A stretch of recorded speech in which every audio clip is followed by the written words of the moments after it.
Elevate your hatching egg shipping business with Beyond the Egg. Discover the art of premium packaging, master the details of shipping, and create an unforgettable experience for your customers. Enhance your reputation, build lasting trust, and set your business apart as the gold standard. Visit BeyondTheEgg.com to begin your journey to excellence. Welcome, Poultry Nerds, to another episode of the Poultry Nerd Podcast. Wow, that sounded great. For today, we're going to interview each other. Which seems weird, but there's lots of people that are saying stuff online that they don't know and essentially talking about us. Some good, some not. And so we decided that, hey, let's just interview each other and tell everybody who we are, what we do. Yeah. So what prompted this was somebody told, I made a post on the farm page. And somebody said, hey, they were talking about that on the Poultry Nerds Podcast. You should listen to it. And I said, that was me. So we realized that people may not realize who we are. Based on what you were doing on your farm, I thought it was a good idea. You should listen to the Poultry Nerds Podcast. In my spare time, I'll do that. I was here when it was introduced and recorded. I don't have to listen to it again later. I listen to it a few times every week. I have to get the editing down. Oh, you do? Yeah. See?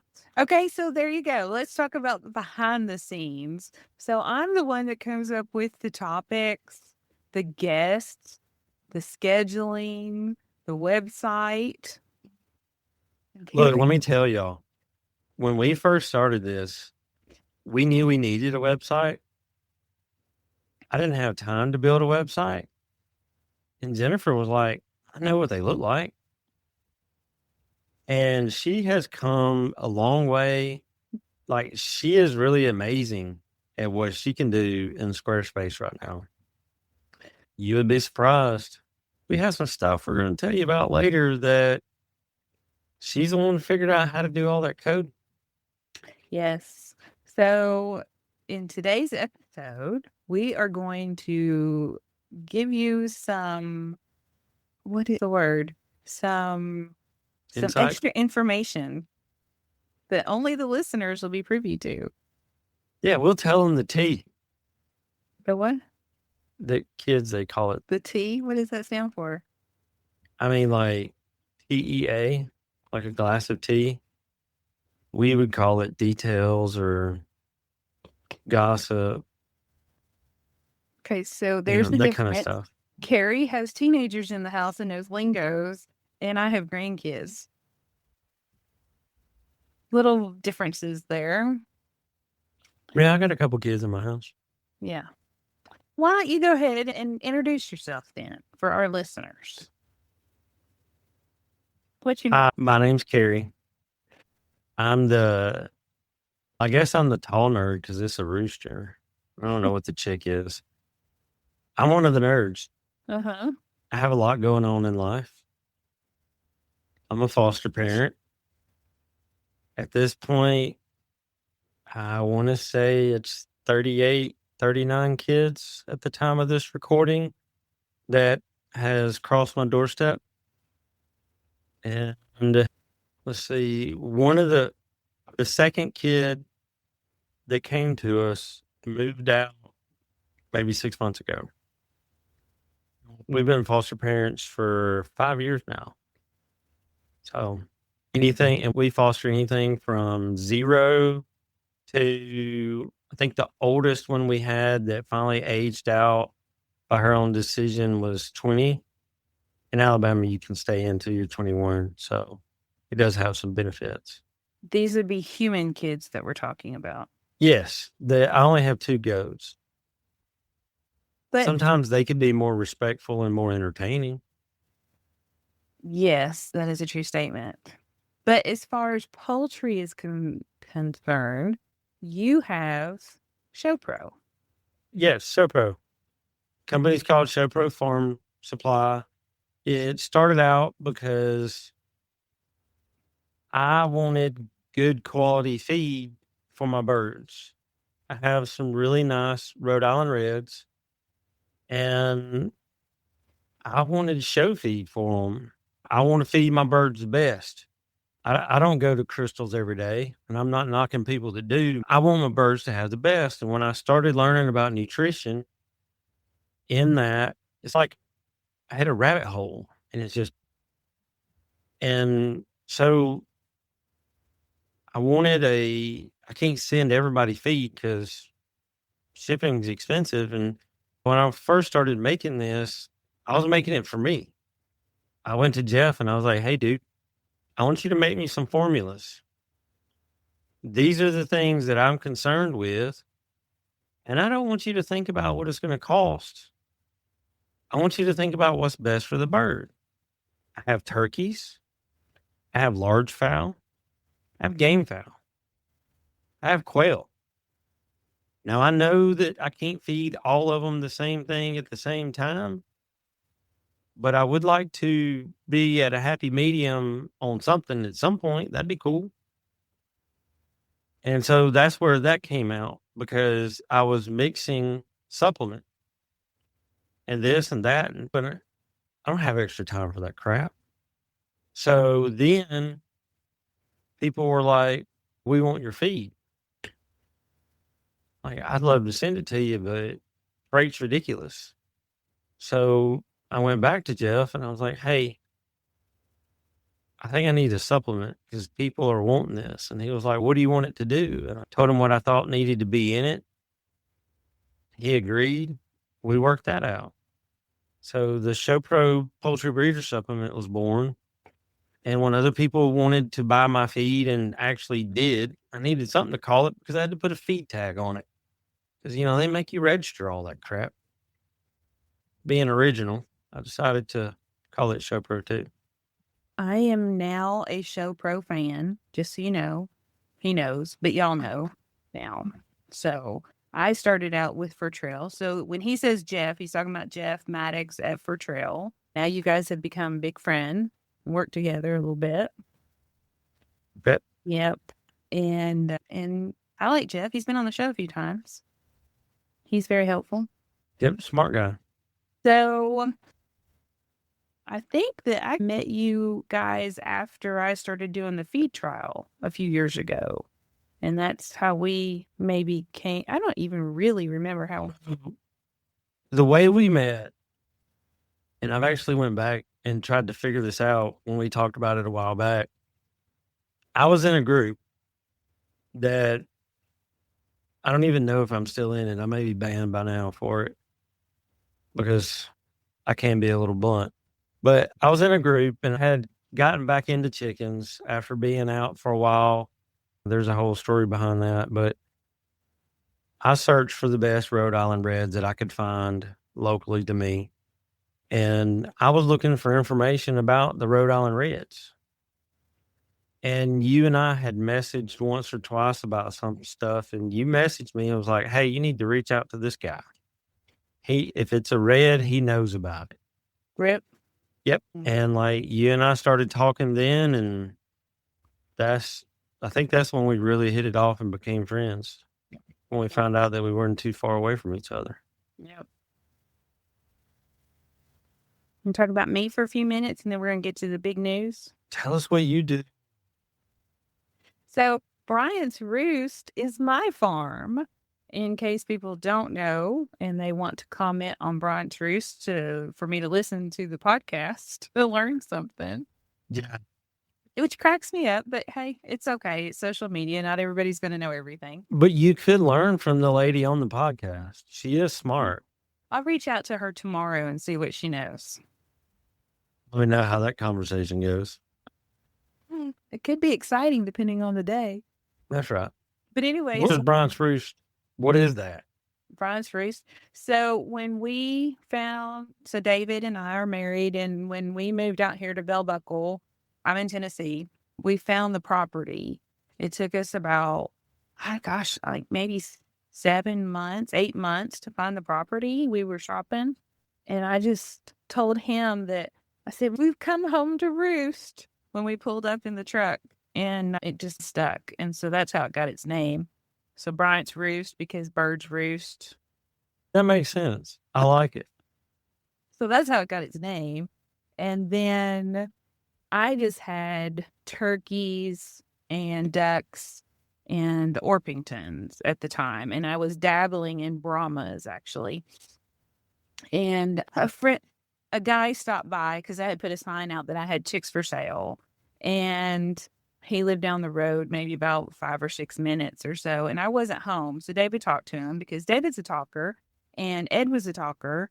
And what Ed wanted to know was, would I incubate some eggs for him?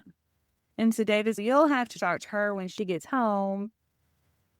And so I called him when I got home and he said, I'll come back down there. Lo and behold, Ed was a traveler in the sense of he was always in his truck going somewhere and brought me some quail eggs.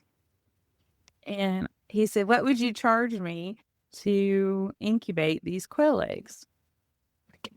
So like he just shows up, a couple dozen quail eggs and says, hey, do you incubate these?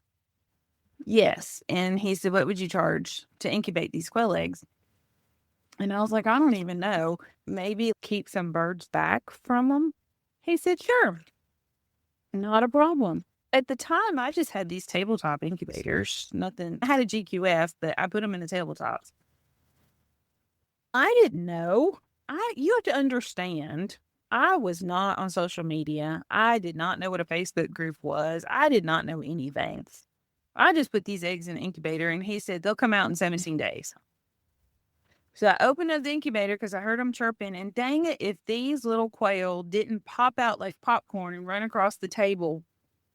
And it was so stinking cute that I had to have quail right then. So I kept mine back. He took his. We became super good friends. He passed away about a year ago now, but he and I just 2 peas in a pod at that point. He helped me raise the quail, showed me how to clean them. He was an older gentleman. Helped me clean them, taught me all about all kinds of different things. He's the one that got me in the pigs and the cows and all the good stuff. He was your enabler. He was my enabler, but he has so much information. If you can find you an old farmer to give you guys information, you need to do it and just befriend them because they just want to share their stuff with you. Anyway, he helped me clean all the quail and everything. He just had quail from the neighbor lady. I don't even know where he got them from. And those things were murderous little banshees out there. Like, if I'm going to do this, we have to try it differently. So we dispatched all of those quail, and I found a guy about an hour away that had the wild type. So I went over there and I bought. That's Pharaohs. Yeah. Everybody. He had standard Pharaohs, what I know now as standard Pharaohs. I bought 6 dozen eggs off of him. And he got out of quail about a year ago, but he would come back periodically. He would come to visit me and he'd be like, I just can't believe that these are the same birds. So I never bought any more birds. Those 6 dozen are the beginning of this whole empire. And inside of those eggs, as I messed with the genetics and understood the genetics, I found the Egyptian. And apparently now I understand that there was sparkly in them to boot. And I bred them up to be jumbo. And I bred them to lay the larger eggs. And somewhere along the line, I found Facebook and figured out Facebook groups and all that good stuff. And Bryant's Roost is actually my second page. The first page was Jen's Critters, and I had a pretty good following. And then one day, Facebook said, I don't think I like you anymore. And they just deleted my page without warning. That was nice. I know. And we were actually on a road trip to Atlanta to pick up some cages. And when they deleted my page, I was so mad. We got stuck in traffic on 75. That made it worse. Yes, I was just so mad. And I created the new page, but I told David, I was like, if we're going to do this, then let's just do it, because I'm not going to be beholden to this Zuckerberg about this stuff anymore. And then that's when the website was born at that point. So before that, I don't know. I wasn't even on social media, let alone designing websites. So the website tech side of it has all been, what, in the last 2 years or so, 3 years? And I paid somebody to start the website. Yeah, but I think you started doing it probably 2.5 years ago, something like that. You're like, I need to change. I'm like, and figured it out. If you don't know, And it was do like it. unleashing a monster. Now you're just like, oh, I'll ask you, hey, in Squarespace, how do you? And you're like, oh, and I'm like, hey, I haven't even logged in yet. Hang on. I've even taught myself CSS code to customize the website. Like, I'm taking, just like everything, taking the 6 dozen eggs into this. Now I'm taking the little website into what it is. So, yeah, it's a whole thing.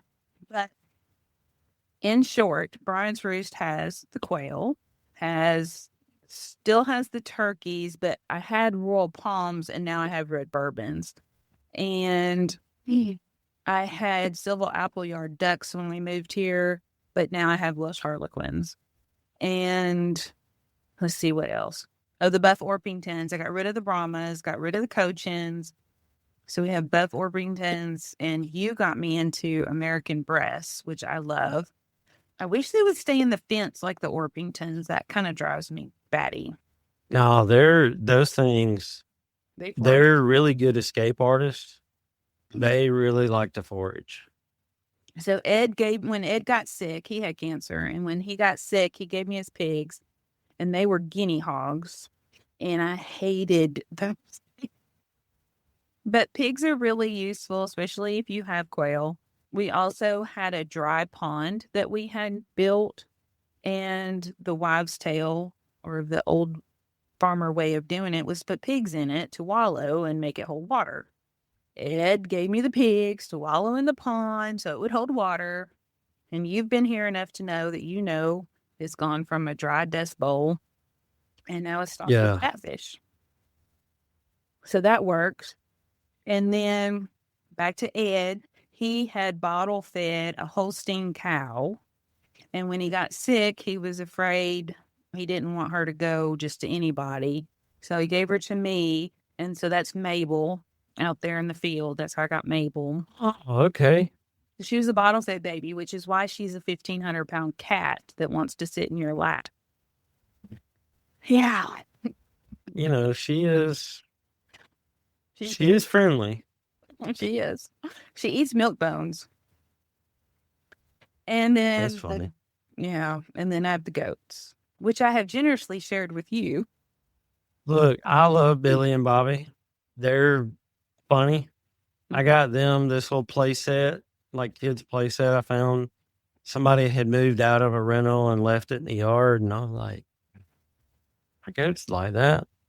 I bring it home. Tamara said, did you get that for the toddler? I was like, she can play with it too. With the goats. The goats need something to do. She watches TV and stuff. So there's that. And now one of my LGDs, Lucy, she's a Great Pyrenees. She will lay on top and let her back feet hang down the slide and her front, like where the steps are. And sometimes you'll see one of the goats, or once I've seen both of them on her back looking over the top of the castle part. Yeah. Before the Roost, I had gone to college to be a veterinarian, and about between the bachelor's part where you graduate and the point where you're going to go to college and got accepted to the veterinary school and actually moved to the state where the veterinary school was, you have a heart-to-heart with yourself and you realize people are really mean to their animals. And I had worked in a couple clinics and realized I think I might spend more time in jail because people are mean to their animals. I don't know that this is a good life choice for myself. Yeah, I that's why I opted don't not work in the hospital anymore. I opted not to go to veterinary school. So there's that. So I still have the Bachelor of Science in Animal Science. Grew up on a farm. So I've had animals more often than I haven't. So, are you ready to introduce? Let's see if they're ready. This is something that Jennifer and I both have been doing this for a really long time, especially if you put the numbers together. So we thought, mainly her, and I was like, I love that idea, that this should be a thing. Jennifer, drum a roll. Drum roll. Okay. Can you do like sound effects on the Yeah, I'll do that.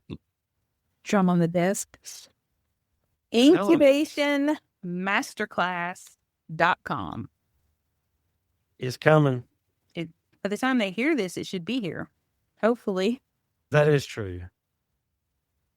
So we've been working on this class. It's been in our heads for several months, but actually gathering the information, feeling confident and giving out the information, and then, of course, pulling it all together.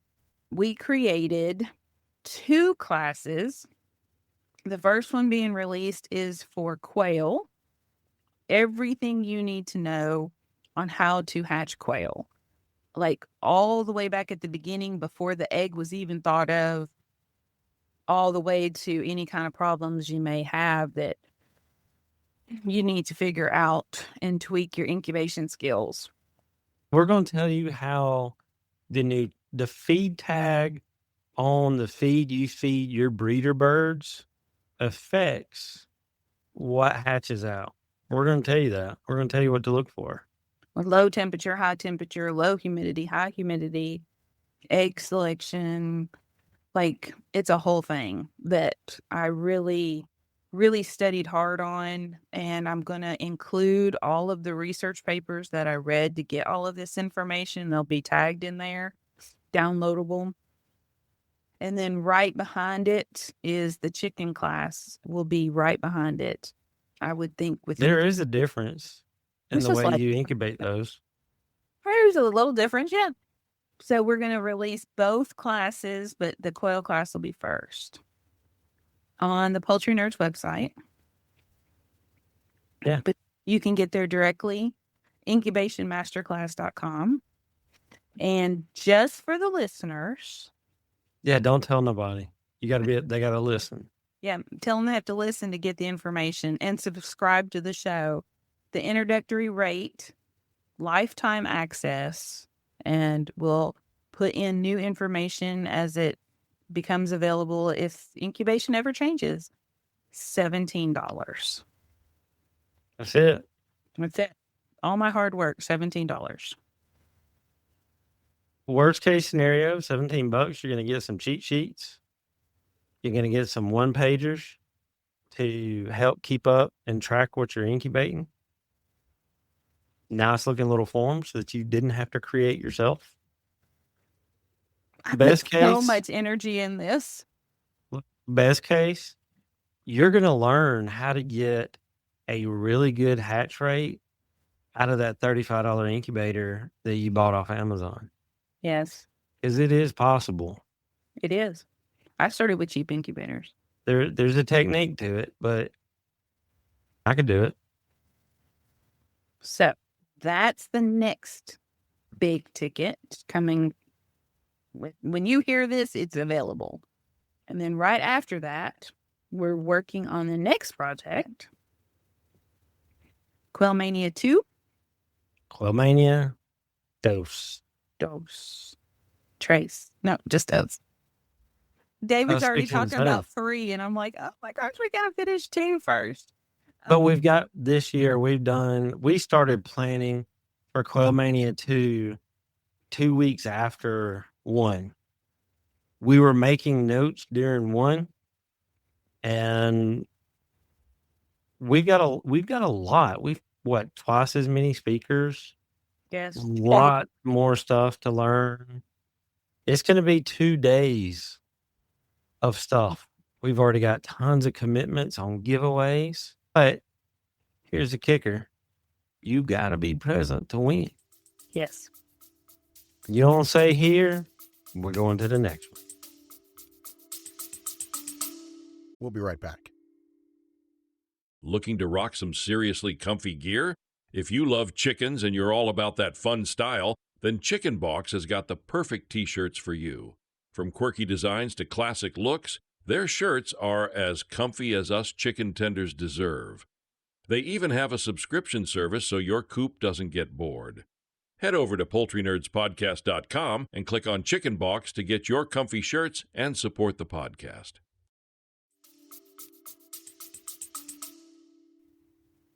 So Quail Mania airs in February, but of course we have to pull all of this together before the holidays because all the breeders are just super busy after Christmas. As they should be. You guys can watch for free in February, or there will be an upgraded option where you will have access to it for a whole year, plus some extras. Yeah, because lots of people are giving out handouts to go with their presentation. Books, Coupon code, all the goodies. So some of the speakers that we have, Heather Levine from the Backyard Chicken Summit. That I didn't realize was a thing as much before as I do now. But I looked at her presentation. I got excited. A lot of people talk about growing your own food for your animals, so she talks about that. I was going to say, she does it. Yeah, she does do it. And she gives you she gets pretty in depth with it. So that made me actually want to start making all of my dogs food instead of some of it. Jerry Landry. Yes. Oh my gosh, I interviewed him for Quail Mania, and Carey got to edit what I recorded, but that was only half of what we talked about. Yes. He is so interesting. He was like one of the first people to import all the colors into the States. And he lives and breathes parakeets and button quail. Or is it budgies? Budgies and button quail. The budgies. Yeah. Which I've never heard of a budgie. I had budgies. I didn't like them. Now I have button quail. So he had, I think he said 117 aviaries. Like a crazy amount of aviaries. Yes, crazy. You put button quail in aviary? Oh, yeah. Oh, yeah. A lot I would be afraid I'd step on one because they're so small anyway. Yeah. But as much as I'm pretty knowledgeable, I would say, but nowhere near an expert on button quail. But man, he was talking and I was making notes, and just the little tweaks and tips that he gave while I was talking to him, I already have implemented them into my breeding program, and just it really kicked it into high gear quickly. Look, anytime a nerd can talk to the nerd and take notes, that's a good day. Yes. We stayed on the phone till almost 11 o'clock at night. I was like dying, but I didn't want it I need to write all this stuff down. Yeah. Let's see. Oh, Dr. Morishita. Yep. Dr. Morishita, she's on. Yes. She's talking about some pretty fun stuff. Just any kind of problems you might have with your quail, but in the technical way, not just the put Epsom salts on it way.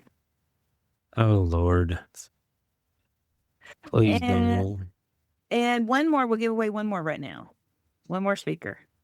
Bree Pats. We can't have Quail Mania without Bree.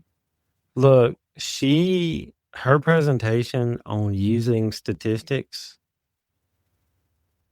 I was editing that the other day, and I was like, okay,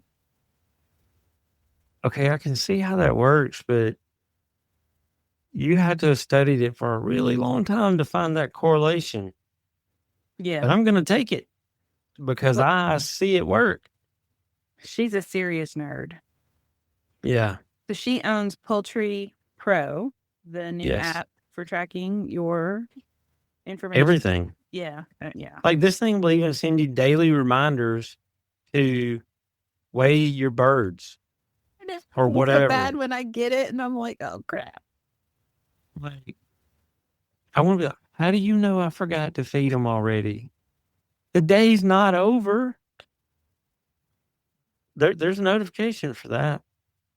But It's a pretty awesome app. We have a ton more speakers. Yeah, that's not even half. Yeah, but we don't want to give them all away yet. It's only, Tune in later. what is it? Is it going to be October? No. September. We're late September right now. Yeah, so we still got a little bit of time getting everybody just coordinated and fixed up. We're going to have giveaways and sweepstakes in between each speaker. And I'm excited. We learned a lot the first year, and we have really stepped You're not kidding. up our game for the second year. Yeah. My anxiety was through the roof the first year because there were several pieces of technology that were supposed to work, and they were supposed to work a certain way, and I couldn't make them work that way. And that's really I've been in IT for over 20 years now. It's supposed to work the way I tell it to work. Like, that's the whole point of programming. And it wasn't cooperating. And it made me mad. So here's some behind the scenes information. So Quail Mania 1 was pretty well thought out, I thought. We got everybody pulled together. We'd never done it before, never done anything like it before, but we pulled it together and we did it. And we had my part of to get the speakers and all the videos together, and your part of it was figure out how to get it to the people. And here we are, Friday night, like at what, 10 o'clock? Yeah. It's supposed to air Saturday morning. And Friday night, 10 o'clock, we're like on game plan C, the third try. Yeah, I'm like, okay, let me kick this. Let me try it. It's late. Nobody get the notification. Maybe they're in bed. And it didn't work. Yeah. And I was like, you're supposed to. But we did it. It worked. We got the information out there. It wasn't pretty, but we did it. Kicked off on time. But we had quite a few people saying, hey, the video's not showing. The video's not showing. And we're like, it kicks off on Central Time. And then, boom, it kicked off on time. First time I saw that, it actually worked. I was like, but this time, we have it hosted on the website. Everything is together. Oh, yeah. Information, downloadables. We have a chat embedded so you guys can chit chat about the video while it's going on. Like, I'm excited. Like, I've put a lot of work into the planning this time. Now that I can see how it all comes together, my brain works totally differently than most people, I think. Yeah. You're like, yeah, she's crazy. Don't let her do her thing. That's the best. You just let her do it. And she needs you to do something, she'll let you know. Yep. Works out. Is that it? We got anything else we're going to share? How long are we going to leave the introductory rate of $17 on Incubation Masterclass? Not long. A few weeks? That's the most. You know what? Y'all just need to hurry up and sign up. Because whenever Jennifer decides to cut it off, it's going to go up to the regular price. Yep. So do it as quick as you can. Yep. And share all of this with your friend. And please subscribe to the podcast. And we'll see you next week. Yep. Thank you for joining us this week. Before you go, be sure to subscribe to our podcast so you can receive new episodes right when they are released. And they're released every week. Feel free to email us at poultrynerds@gmail.com to share your thoughts about the show. Until next time, Poultry Pals, keep clucking, keep learning, and keep it exciting. This is Carey signing off from Poultry Nerds. Feathers up, everyone.